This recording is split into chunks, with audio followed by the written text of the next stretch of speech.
Dhanush combination లో వచ్చిన Kubera cinema positive talk తో సక్సెస్ఫుల్ గా రన్ అవుతోంది. ఈ సినిమా చూసిన విశ్లేషకులు, ప్రేక్షకులు పాజిటివ్ ఫీడ్బ్యాక్ ఇవ్వడంతో కలెక్షన్లు కూడా పెరుగుతున్నాయి.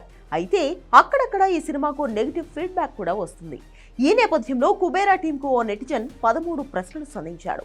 ఈ ప్రశ్నలకు శేఖర్ కమ్ముల సమాధానం ఇవ్వగలడా అంటూ ఆయన సంధించిన ప్రశ్నలకు నెటిజన్లు కొందరు సపోర్ట్ ఇస్తున్నారు. మాకు కూడా సేమ్ టు సేమ్ ఇలాంటి ప్రశ్నలే తలెత్తాయని కామెంట్స్ చేస్తున్నారు. కుబేరా చూశాను, పెద్దగా నచ్చలేదు, యావరేజ్ అనిపించింది. సమీక్షలన్నీ పాజిటివ్, ఆహా ఓహో అంటూ వచ్చాయి. నేను సినిమా సరిగ్గా చూడలేదా? శేఖర్ కమ్ముల మీద ఉన్న సానుకూల దృక్పథం సమీక్షల మీద పనిచేసిందా అనేది అర్థం కాలేదు. వేరే కమర్షియల్ డైరెక్టర్ అయితే ఈ వ్యాసం రాయాల్సిన పని లేదు. శేఖర్ కమ్ముల సెన్సిటివ్ దర్శకుడు, సూక్ష్మమైన భావనలను కూడా తెర మీద ఆవిష్కరించే క్రియేటివ్ జీనియస్. మరి ఆయన నుంచి ఇలాంటి లాజిక్ లేని ఓవర్ సినిమా లిబర్టీ మూవీ రావడం ఆశ్చర్యం. తనది కాని చెప్పుల్లో కాలు పెట్టారు. క్రైమ్ థ్రిల్లర్ ఆయన జోనర్ కాదు. ఈ కథని ఎన్నేళ్లు రాసుకున్నారు, ఎన్ని గంటలు నిడివి తీశారన్నది ముఖ్యం కాదు. ప్రేక్షకుడు ఏం చూశాడన్నదే ప్రధానం. కుబేరాలో నాకు వచ్చిన సందేహాలు, ఇది నా అజ్ఞానం కూడా కావచ్చు. అజ్ఞానమే అందరికీ శ్రీరామ రక్ష. బంగాళాఖాతంలో ఆయిల్ పడుతుంది. దాన్ని స్వాధీనం చేసుకోవడానికి నీరజ్ అనే వ్యాపారి ప్రభుత్వ పెద్దలకి 1,00,000 కోట్లు లంచం ఇవ్వడానికి సిద్ధమవుతాడు. నీరజ్ ఎవరు? దేశంలో ఆయన్ని తెలియని వారు లేరు. 1,00,000 మంది ఉద్యోగులున్న కంపెనీలకి యజమాని. ఆయన కింద ఎంతమంది చార్టెడ్ అకౌంట్లు ఉంటారో, ఏ రేంజ్ ఫినాన్స్ నిపుణులు ఉంటారో ఊహించుకోవచ్చు.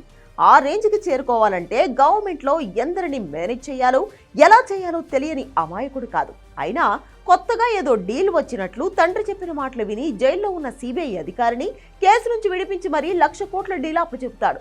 డబ్బులిస్తే అన్ని విలువల్ని వదిలేసుకునే సంస్థ యంత్రాంగం చుట్టూ ఉంటే అందరినీ వదిలి విలువల గురించి మాట్లాడే నాగార్జునను తెచ్చుకుని కొరవితో తలకొక్కుంటాడా?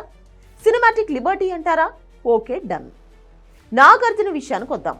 సిబిఐ అధికారి కావాలంటే చాలా చదివి ఉండాలి.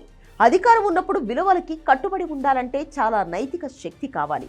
నీరజ్ ఎంత శక్తివంతుడో తెలుసు కూడా దాడి చేసి ఫైన్ కట్టించాడంటే ఎంత నిబద్ధత కావాలి. ముక్కుసూటిగా పనిచేస్తే ఎన్ని శక్తులు తన మీద పగబడతాయో తెలియని అమాయకుడు కాదు. అయినా నిజాయితీగా చేసి జైలుకెళ్లాడు. కోర్టులో న్యాయం జరగలేదు. భార్య బిడ్డల వైపు మొగ్గి నీరజ్కు లొంగిపోయాడు. మనీ లాండరింగ్, షెల్ కంపెనీలు, ఫినాన్స్ ఎక్స్పర్ట్ల పని. కానీ నీరజ్ గొర్రెల సిబిఐ మాజీ అధికారిని ఎంచుకున్నాడు. Cinema Liberty okay. నాగార్జున చేసింది ఏమిటంటే నలుగురు బిచ్చగాళ్లను వెతికి పట్టుకోవడం. దీనికి నలుగురు ఎందుకు? ఒకటితోనే లాగించొచ్చు. కానీ క్లైమాక్స్కి ఖుష్బూ ఆమె కొడుకు అవసరం. ఇది దర్శకుడి లిబర్టీ. బిచ్చగాళ్లను తెచ్చి కటింగ్ చేసి గడ్డాలు తీసి కోటు వేసి సీఈఓను చేసి రోబో అని వాడి చేతిలో హత్య చేయించడం, ఇదంతా ఓవర్గా లేదా? శేఖర్ కమ్ములకి తెలియనిది ఏమంటే డబ్బున్న వాళ్ళంతా డ్రైవర్లని, తోటమాలీలు, వాచ్మెన్లని బినామీలుగా పెట్టుకుంటారు. దోవలో పోయే బిచ్చగాళ్ళని ట్రైనింగ్ చేయించరు. నీ పేరు మీద క్షణాల్లో ₹1,00,00,000 బ్యాంక్ బ్యాలెన్స్ సృష్టించి అమెరికా ప్రయాణం చేయించగల నిపుణులు అమీర్పేటలోనే ఉన్నారు. హ్యాబిట్స్, కోటిలో మామూలు వ్యాపారులకు కూడా హవాలా, మనీ లాండరింగ్ తెలుసు. శేఖర్ సార్ పద్మరావు నగర్లో ఉండి అదే ప్రపంచం అనుకుంటున్నారు.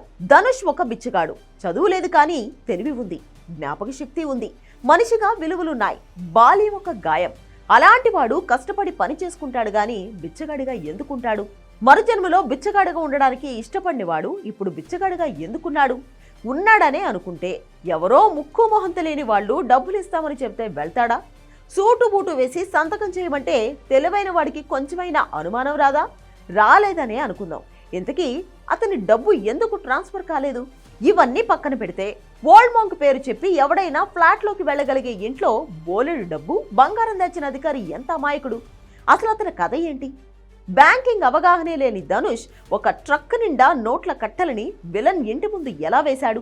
నెంబర్ 1 బిజినెస్ టైకూన్ ఒక బిచ్చగాడిని హ్యాండిల్ చేయలేక బిచ్చగాడిగా మారిపోతాడా? ఎవరో తెలియని ఖుష్బూని రక్షించిన నాగార్జున ఒక సిన్సియర్ పోలీస్ అధికారి షాయజీ షిండేని ఎందుకు కాల్చి చంపుతాడు? సినిమాలో రష్మికనే కొంచెం సహజంగా ఉంది, కానీ బిచ్చగాడిని నమ్మి అన్ని రిస్కులు తీసుకోవడం కొంచెం అసహజం. శేఖర్ కమ్ముల ఒక కంగాళి సినిమాని తీస్తే కారణాలు ఏమైతేనేం అందరూ భుజాలకెత్తుకుంటున్నారు. నాలాంటి అజ్ఞానులకే సమస్య. చివరిగా శేఖర్ సార్, మీ అభిమానిగా చెబుతున్నా, మీరు ఒక మంచి సినిమా తీయాలనుకుని తీయలేకపోయారు. ఆహా ఓహో బజకీర్తుల్ని నమ్మకండి. అవి దేవతా వస్త్రాలు. ధనుష్ నోట్ల కట్టలు ఇచ్చి అంతిమయాత్ర చేసిన, బండెడు నోట్ల కట్టలు రోడ్డు మీద కుమ్మరించిన మీడియా, సోషల్ మీడియా ఏమైపోయాయి? అసలు ఈ సినిమా ఏ కాలం నాటిది? డబ్బున్న వాళ్ళదే న్యాయం, వాళ్ళు పేదవాళ్లతో ఆడుకుంటారు, వాడుకుంటారు. నిజమే, టికెట్ రేట్లను పెంచి మీరు చేస్తున్నదేంటి?